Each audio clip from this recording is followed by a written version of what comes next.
I am in Shenzhen, China, a city many people call the most futuristic place on Earth. Here, taxis drive without a driver, robots make your coffee, drones deliver food, and you can pay for everything with your phone or even your face. In this video, I want to experience this future for myself and find out what everyday life actually feels like in a city like this. But the question is not just how impressive this technology is, it is what comes with it. Because convenience, efficiency, and automation often comes at a price. So by the end of this video, I want to answer one question. Is this future genuinely exciting, or is it something we should be a little worried about?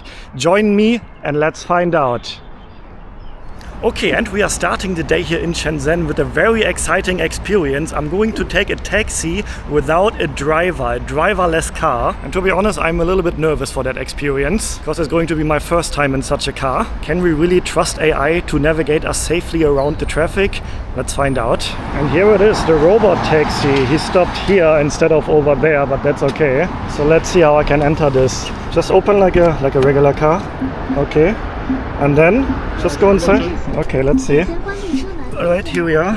I can switch it to English. Close all doors, fasten your seatbelt. Okay, thank you. Alright, as you can see, no driver here. Okay, you need to agree and start right. Oh, we are about to start. The door's just locked. Oh my god. I am not sure how I'm going to feel about this. This is weird. The car is just driving on its own.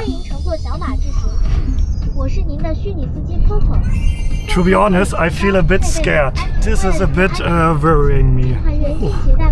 But yeah, actually, so this is an interesting fact I read before, that AI-driven cars, these self-driving cars, are already now safer than human-driven cars. So statistically, I am safer now compared to being in a car with a real human. By the way, can I turn this? Okay, here we go. So I'm not sure what the voice is telling me, but it sounds like a friendly voice. But wow, this is insane. It's gonna be really funny to watch this video again in maybe like 20-30 years when this will maybe be normal. Maybe my future children are going to watch this video, shout out to you, and maybe for you this will be very normal. And me here in 2026 are taking this type of experience for the first time, and I feel very weird. I think my heart is even racing. Like, I am a bit worried, to be honest. Like, especially now we're entering a big intersection. What is the car going to do? So you can see here on the screen, all the cars around us are on the monitors. So obviously there are many cameras all around the car, scanning all the other vehicles around us. And even here, the little scooter appeared on the screen as well. And there's a red button, because we have a red traffic light. And yeah, as you can see, the steering wheel is blocked, so you can't take over the car. Let me know in the comments, how would you feel about this? Would you trust AI already to drive you around a busy city? Or would you also feel a bit worried about this? Let's see how I'm going to feel by the end of this ride. It's going to be only like a 10-12 minutes ride, I think. Okay, I think I'm calming down a bit now. Okay, to be honest, now we're just standing in a traffic light. Nothing can happen here. But I'm also wondering, like, what would happen if there would be an accident now? Like, the door is locked now. Would I be able to unlock the door? What if I suddenly feel ill or I feel nauseous? I want to get out of the car as fast as possible. What should I do? Maybe we can investigate here. So, remained 1.8 kilometer, expected arrival in 7 minutes. And yeah, there's a button here, pull over. So yeah, if I really wanted to get out and pull over, I think I could. There's an assist button here as well, so I could probably speak, hopefully with a real human, not with an AI assistant, if there's anything that goes wrong. And let's see what happens if I click on the menu. We have music here. You can adjust the seat even, that's nice. Trip view, the temperature, and yeah, okay. Alright, now we're going again. Okay, this is the front view. Oh, what is the car doing? There's a human on the road. He's not hitting them. I have so many questions in my head now. What would happen if there would be an accident now? What would happen if there would suddenly a child jumping onto the road? Probably the car is good enough already to immediately stop. But what if something really goes wrong? Whose fault is it then? Who's there to blame? The company of this car? So many questions about this. Okay, and we're standing at another traffic light now. There's some noises that probably the blinking lights. Okay, here we go. So no traffic coming from here. Everything looks good. Don't hit that car, please. Okay. I have the impression that the car is driving really carefully. Really carefully, obviously not speeding. So I think I get why these cars are already safer than human drivers statistically. Wow. And yeah, from what I've read, there are currently about 1,000 of these taxis on the roads here in Shenzhen. And not only driverless taxis, there are also vans here. I actually saw one of these vans earlier, like a small delivery van, also without a driver. And it is estimated that in all of China, there are over 6,000 of these driverless taxis on the streets in different cities. And from what I've read online is China aims to have 500,000 of these by the year 2030. So maybe if you are a taxi driver, maybe you should worry about losing your job. Okay, and yeah, to be honest, after just a few minutes now, I feel more calm now compared to the very start of this ride. So is this something I could get used to? Hard to say after just one quick ride now, but I think this might be something that many of us will get used to in the near future. And yeah, so it's not a testing phase here. This is actually in use here. There are, I think, 2 different apps that you can download, and then you can just oh my god. Wow, that was exactly what I was curious about. There was suddenly a scooter appearing. I think there was a bus parked, and the car made a very sudden stop. Oh, good, I had the seatbelt. That was literally a scary moment at the very end of this ride. But now I know, okay, the car is reacting very fast. Okay, pulling over, please don't open the door. Arrived, please get off from the right. Okay, the door is unlocked again, so do I just get off now? Looks like I don't have to press anything. There's a camera here even, so I can see. Okay. Whew. That was an interesting experience. And now let's see if we can see how the car is going to continue its ride. Okay, and the doors are locked again, I think. Let's see if he is continuing to drive. And there he goes, just casually driving away, no human inside. That was an interesting experience to start our day here in Shenzhen. And yeah, even though this felt a bit scary at the beginning, I honestly think that this is something I could get used to very quickly actually. But yeah, what I started to say while I was still in the car, so there are, to my knowledge, 2 different apps that you can download, and then you can just use them like Uber or Grab. So it works very easy. The only issue that I had now is in order to use these apps, you need a Chinese phone number, which I don't have. So I asked the staff in my hotel, shout out to Owen working at the Le Méridien Hotel here in Shenzhen. He helped me out, he ordered the taxi for me, and I also don't know how much he paid for this ride. He told me I can just pay him back when I come back to the hotel later. But yeah, I will leave the amount here on the screen so you know how much I paid for this ride. Wow, that was a cool experience. And this is just the beginning. Later in the video, I will interact with robots and see more AI systems that really feel like the future. Now, something that you notice all over the city, not only on the big main roads, also on the smaller side alleys, are cameras. Literally everywhere. There are 2 right here. There's another one there. There's another one there. There's another one up there. There are like 6 of them on the light pole over there. They're everywhere. The whole city seems to be under surveillance. And let's see how many cameras I can spot just from this position of standing here. Let me count. 1, 2, 3, 4, 5, 6, 7, 8, 9, 10, 11, 12, 13, 14, 15, 16, 17, 18, 19 cameras that I can spot just from standing here without any effort. So I'm actually curious, how will it make me feel to be in a city where I am under constant surveillance? I'm gonna give you my answer later in the video. My first thoughts, my first impressions about this, if I'm really honest, it makes me feel good, because it makes me feel safe. I know because of all these cameras here, the crime rates in Shenzhen are very, very low. And I actually read before that Shenzhen is one of the most monitored cities in the world. But yeah, therefore the crime rates here are also extremely low. And I know that many people don't agree with this. Like I said, my first impression is that it's something good. I feel safe here. But I know not everyone has this opinion. Let me know your opinion about this in the comments down below. I actually do believe that if you live here, at some point you don't even notice all the cameras everywhere. So they just run quietly in the background. But yeah, once you start looking for it, like I just showed you, you can spot them all over. And yeah, I don't think that the crime rates here are zero. Crime does still exist, but compared to many other cities around the world, it's very, very low. And I also heard that if a crime does happen here, the chances are really high that the police will actually solve it because of all the surveillance everywhere. And I heard of one specific case before where somebody had his phone stolen. So yeah, it does exist here. The crime rates are not zero, but that person literally got his phone back within an hour because the police could easily track down the thief and arrest him. So yeah, what would you prefer? To live in a city with extremely low crime rates but being under constant surveillance, or keeping your privacy but accepting a bit more risk?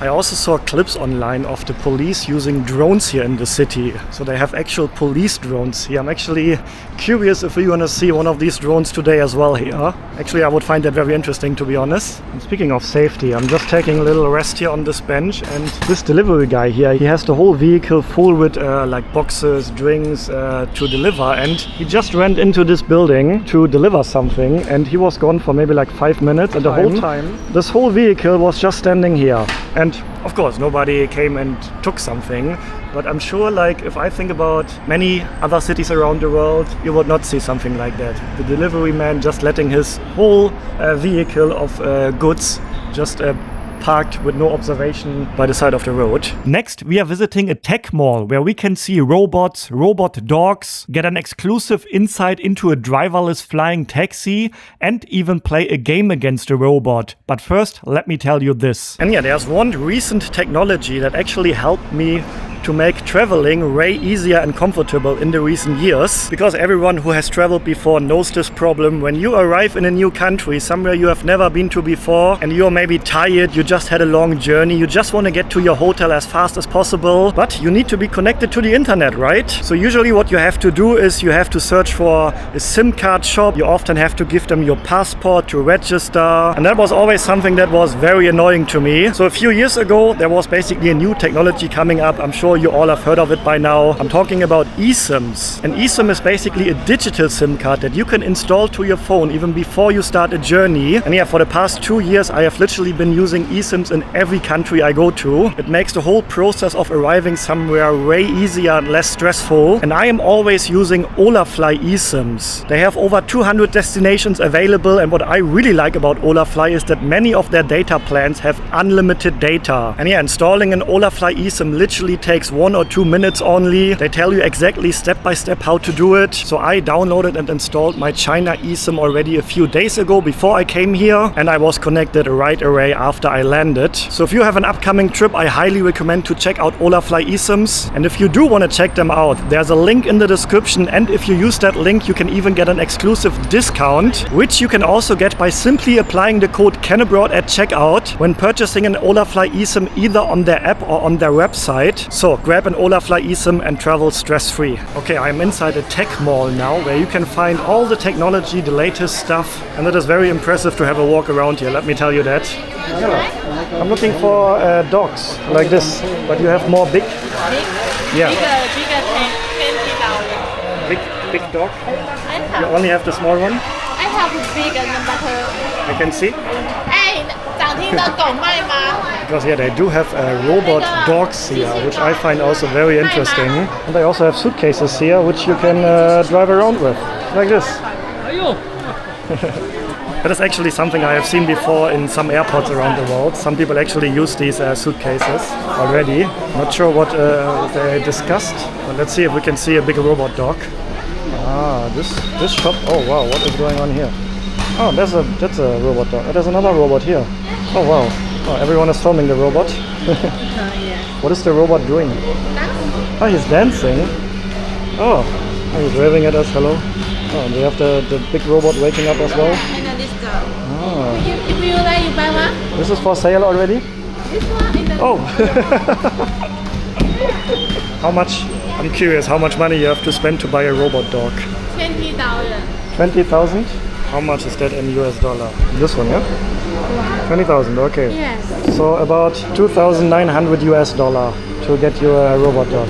Okay. I think I'm not convinced that this is something good. Thank you so much. Okay.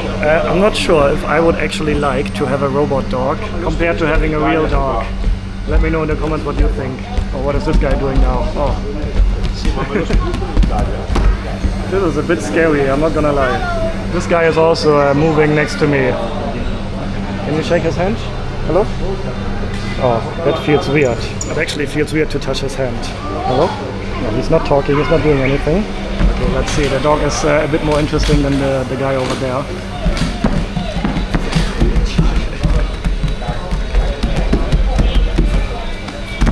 What is he doing? And there's a smaller one over there as well. He's also playing music. This is a bit weird. I would definitely prefer to have a real dog instead of a jumping robot like this. Wow. This actually also looks very interesting. This might be a future robot taxi, like a taxi in the sky, I could imagine. It looks like a mini helicopter basically. You can fit 2 persons inside, and then in theory this thing can probably fly you on short distances at least around the city. Meow, you speak English? What is this? Taxi? Yeah, taxi. Ah, okay. Can I sit inside? Yeah. Did she really understand me? I can go? Yeah? Oh, she said okay. Let's have a look then. Okay. So we have exclusive permission to have a look inside this future robot taxi. Can I sit? Okay. She was saying okay. Oh wow, here we are inside the taxi of the future. Actually, it looks smaller from the outside than it feels from the inside. I'm not gonna say it's the most spacious vehicle I've ever been to, but I would imagine for like short distances, like 10, 15, 20 minutes, just flying around the city. Wow. But I'm also not gonna lie, I tell you, I think if this thing would actually fly now, I would be a bit scared. I'm not sure if I am already at the point where I would trust all of this to safely fly me around the city. But also then again, maybe in 30 years I'm gonna watch this video again and these things will be normal by then. And then watching this video again would be actually crazy. Wow. Yeah, we have a little computer here, so I guess that's gonna be like the board computer where you can see where you're going, things like that. But also what you notice, there's nothing here to steer it. So it's not like a helicopter that you operate yourself. This is gonna be completely autonomous without you having to do anything here. Wow, very interesting. All right, let me get back out here. Okay, Shishia, thank you very much. That was very kind. Yeah.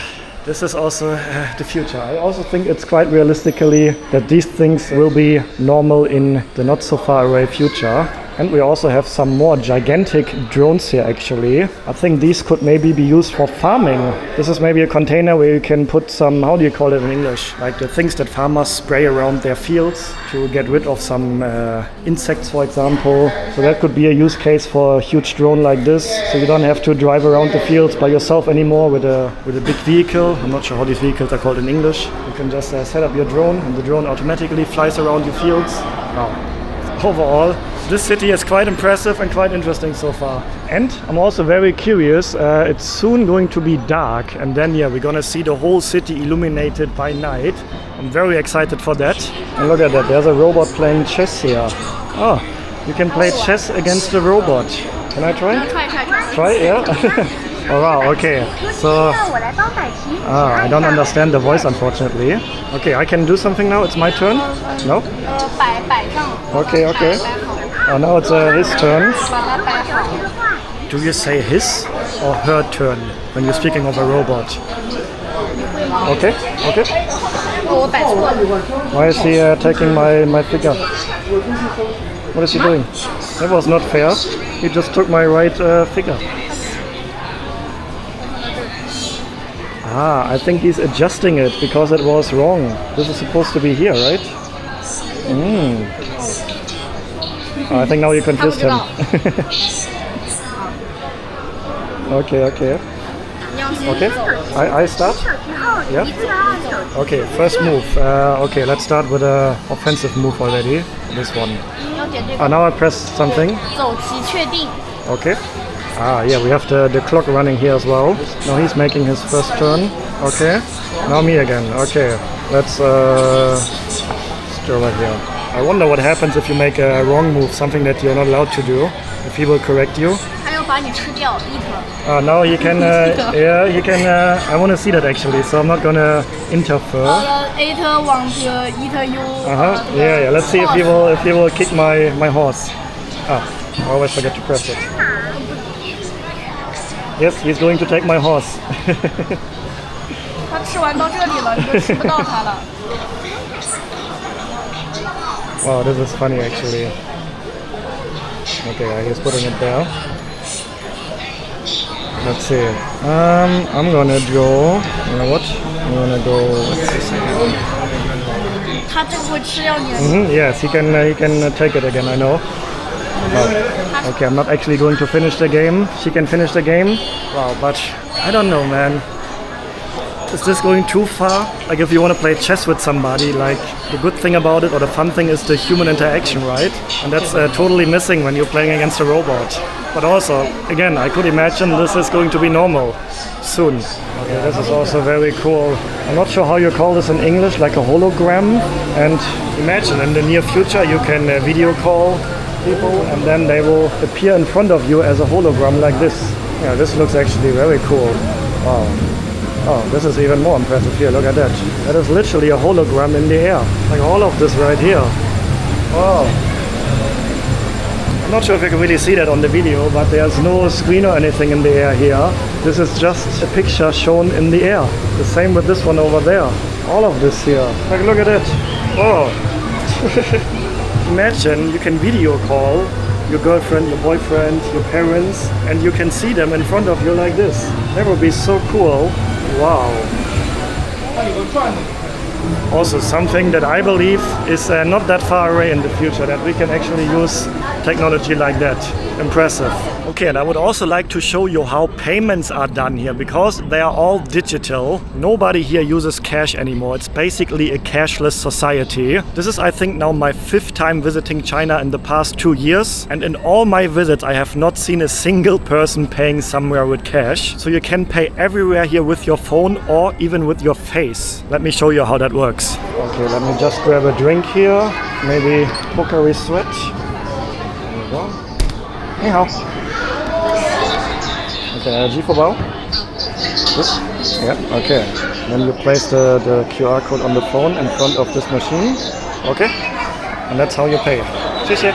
Very simple. And so what not all the shops here have, but some of the shops, they have a device on the cashier counter that scans your face. And I'm using the Alipay app here, and in the app I can see the option to use facial recognition to pay for things. Unfortunately, as a foreigner, I can't use that option because when I try to enable it, it says currently only available for Chinese citizens. So I can't test it myself, but I can imagine if you're a Chinese living here and you use that function, it's incredibly convenient. Just go to a shop, place your face in front of the scanner, and then that's how you pay. But yeah, the problem about this is then, for example, imagine you're out and your phone battery is dead. Then it's basically like using your wallet if you don't have facial payment enabled. If you can pay with your face and your phone is empty, then of course you still have your face. But yeah, actually they are very smart here about that. Everywhere in China you can see little stations where you can rent power banks. They only charge little money, you can get the power bank and then you can return it to any of the same station. And that is, yeah, because having a phone with a charged battery is so important here. But it is also worth mentioning that every shop here, as far as I know, is still legally required to accept cash. So if you don't want to pay digitally, you can also pay with cash. But in my experience, it's not that easy sometimes. First of all, it's very difficult to find ATMs here because literally nobody uses them anymore. And secondly, many vendors, especially if you buy from like small vendors, they don't carry a lot of cash to give you change. So if you only have larger bills and you pay like small amount of money, then yeah, it's sometimes difficult because they don't have change. So I would recommend recommend if you're coming to China, set up Alipay or WeChat Pay.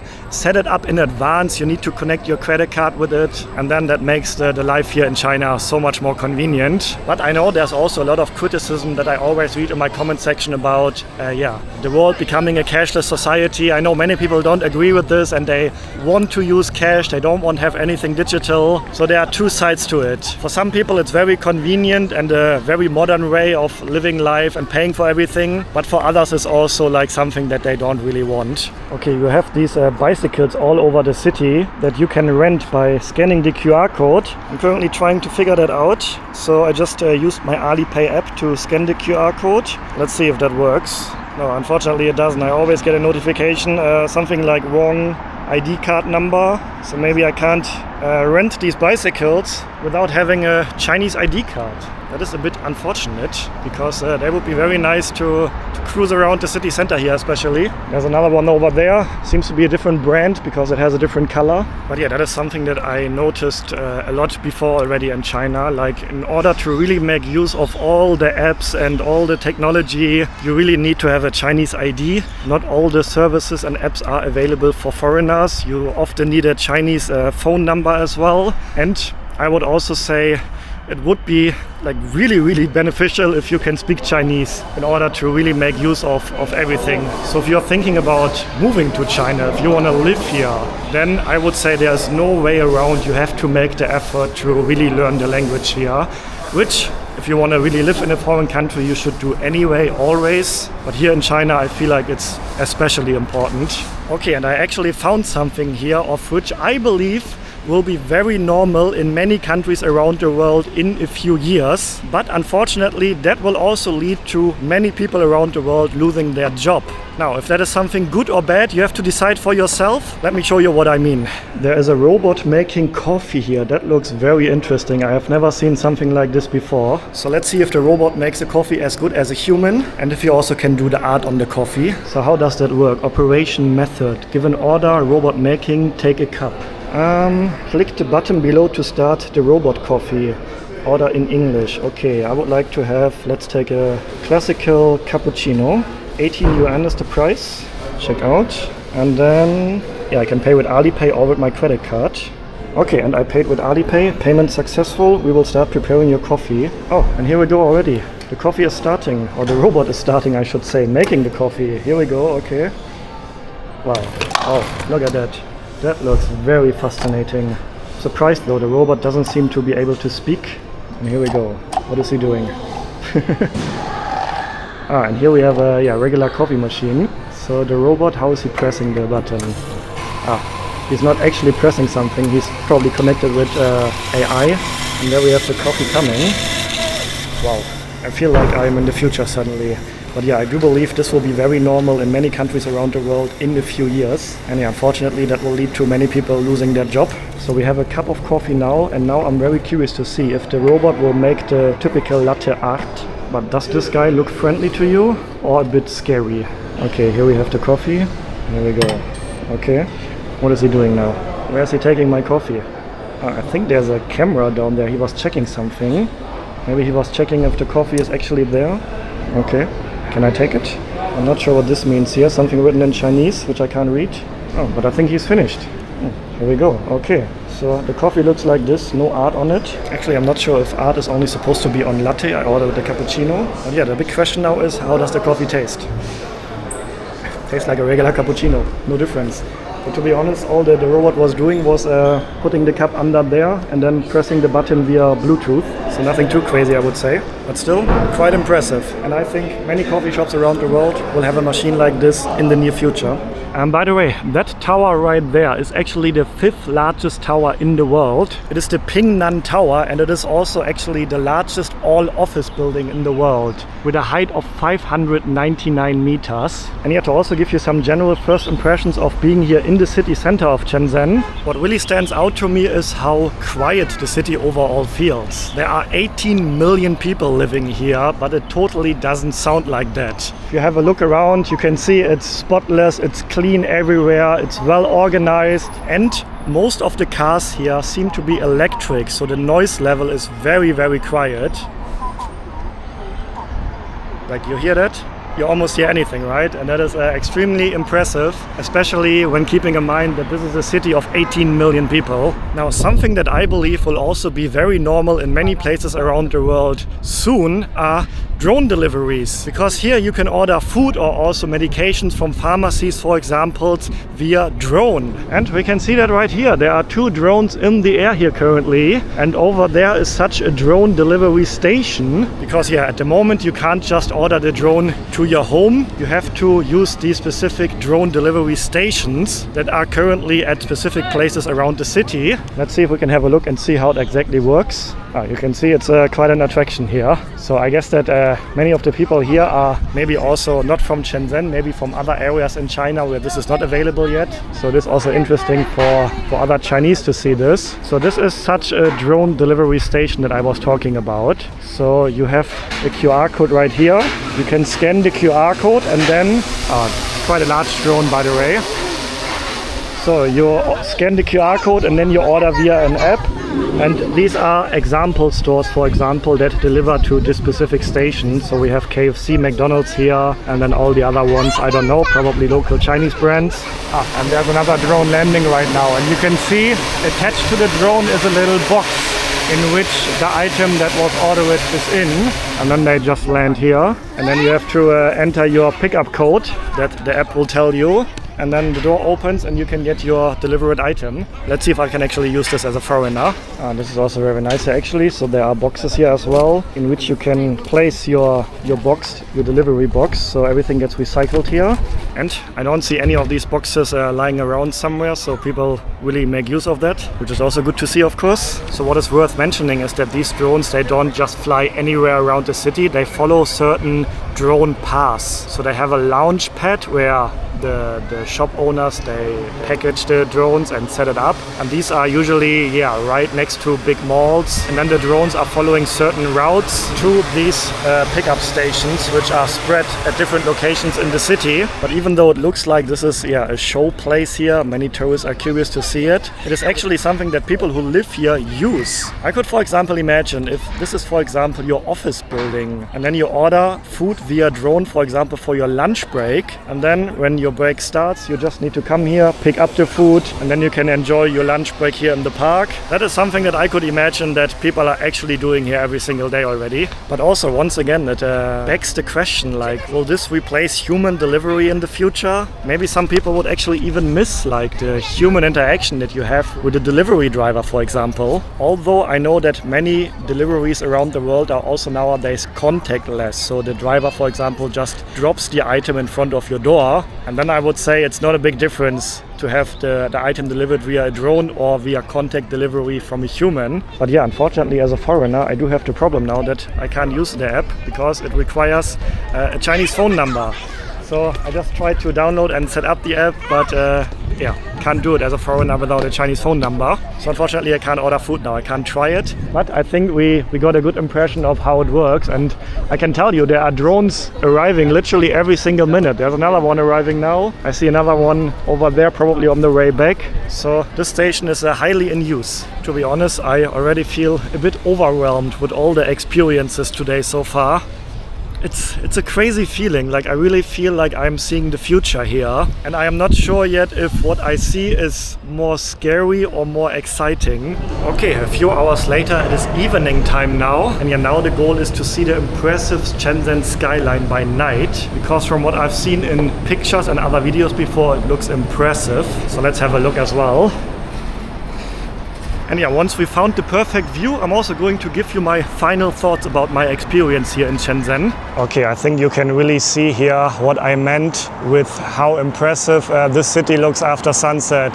This looks really cool, I have to say. I wonder how much money this city spends every month on electricity. Like basically every building around here in the city center is illuminated now. But this is only the case in the city center. Once you leave the center, of course, not the whole city looks like this after sunset. But I have been to other cities in China before, plenty of them actually. And I think every single city I have been to in China looks like this after sunset. I don't really know why they really like to do that, but what I can say is that it always looks very impressive. And yeah, what's also really worth mentioning is that just 40 to 50 years ago, the whole city here was basically just a small fishing village. And yeah, similar to many other cities in China, the growth, the modernization actually came in the past 10, 15, 20 years. And yeah, it's hard to believe that all this area here was just a small fishing village like 40, 50 years ago. I would be curious if any one of you watching this is from Shenzhen and you have seen all this change, you have seen the city transforming from a fishing village to this. I would love to hear your thoughts about that in the comments. That would be very interesting to read. I started this video asking whether this future is exciting or scary. Now, after spending a few days here in Shenzhen, I think I have an answer. It's inevitable. Standing here surrounded by cameras and watching taxis drive themselves, it still feels like a science fiction to me. But for my future children, for example, who might watch this video in 20 years from now, this will not be the future, it will just be normal life. Shenzhen might be the most futuristic city on Earth today, but tomorrow this could be our own front door. So the real question is no longer whether we are ready for the technology, but whether we can learn to live in a world like this without losing what makes us human. Yeah, I have to say, walking around here in the night is also quite impressive. I mean, if you have a look around, it just looks impressive the way all these buildings are illuminated now.